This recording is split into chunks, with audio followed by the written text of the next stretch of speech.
سے سٹارٹ کروں گا زبیر صاحب. آپ کی جماعت کے لیڈر نے بیانیہ بہت بڑا سیٹ کیا، لیکن اس بیانیے کو لے کر آگے چلنا کافی وزنی اور بھاری بھرکن کام ہے، یہ آسان نہیں ہے. تو عام طور پر ماضی میں آپ لوگوں نے ایسی سیاست کی روایت رکھی نہیں ہے. کیا سوچتے ہیں کہ اب کوئی چیز مختلف ہوئی ہے؟ دیکھیں بالکل. ایک تو آپ نے خود ہی سم اپ کر کے جب آپ نے لاسٹ میں ایک چیز کہی کہ کوئی بھی دھرنا ہو یا لانگ مارچ ہو، اس کے پیچھے اگر اسٹیبلشمنٹ نہ ہو تو سکسیزفل نہیں ہوتا. Nadeem, let's be honest about it. We can agree اور ڈس ایگری نواز شریف سے اس جگہ یا اس جگہ، بٹ پاکستان میں ایک پولیٹیکل کانٹیکسٹ رہا ہے اور ابھی بھی ہے، جس میں ایک ملٹری کا 4 ملٹری انٹرونشنز ہوئے ہیں آفٹر آل، مطلب. اور پھر اس کے بعد ہم ڈرائنگ روم میں بیٹھ کے بات کرتے ہیں، سب بات کرتے ہیں، لیکن ظاہر ہے اوپن ڈبیٹ میں نہیں کرتے. ایک چیز جو پاکستان میں بہت زیادہ خراب سے خراب تر ہوتی چلی گئی ہے، اور میں ابھی چونکہ ابھی پبلک ڈسکورس میں تھوڑا بہت آ گیا ہے کہ ہم جب ڈرائنگ روم میں بھی بیٹھ کے بات کرتے ہیں تو ڈر کے بات کرتے ہیں، مطلب ایسے ایسے اشارے کر کے بات کرتے ہیں. وہ کیا ہے؟ خوف ہے نا. کیوں ہونا چاہیے خوف؟ تو پہلی بات تو یہ ہے کہ ایک جو اوور آل میکرو پکچر ہے، کیا پاکستان کو ایسے ہی چلنا چاہیے؟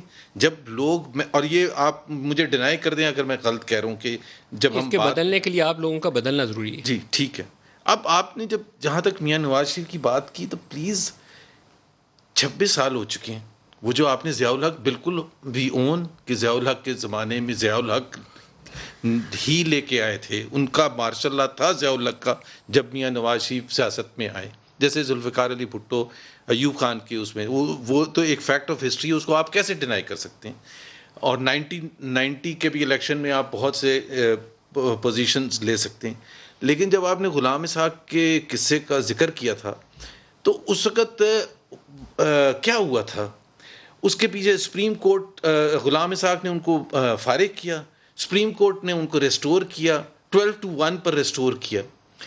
اور پھر اس کے بعد میاں نواز شریف اسی دن جب ریسٹور ہوئے تو اسمبلی گئے، ووٹ آف کانفیڈنس دوبارہ لیا.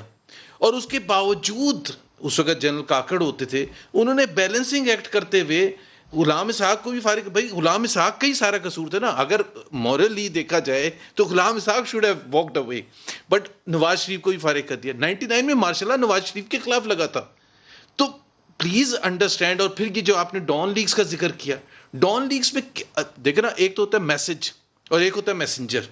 سارا جو فوکس تھا 8-9 مہینے جب وہ رہا، اور اس کے بعد بھی میسنجر کون تھا؟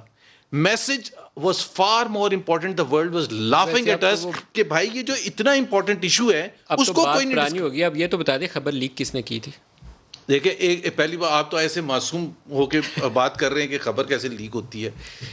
خبر کیا خبر تھی کہ پاکستان کے بارے میں ایک ایشو ہے دنیا کو، انکلوڈنگ آر بیسٹ فرینڈس، جس میں وہ کہتے ہیں یہ جو ٹی ٹی پی ہے یا لشکر جہنگوی یا لشکر طیبہ اور یہ سارے ادارے ہیں، حافظ سعید ہیں، ان کو آپ ٹھکانے لگائیں.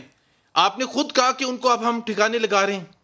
There was nothing in Dawn Leaks. میں آج بھی برملا یہ کہتا ہوں کہ there was nothing in Dawn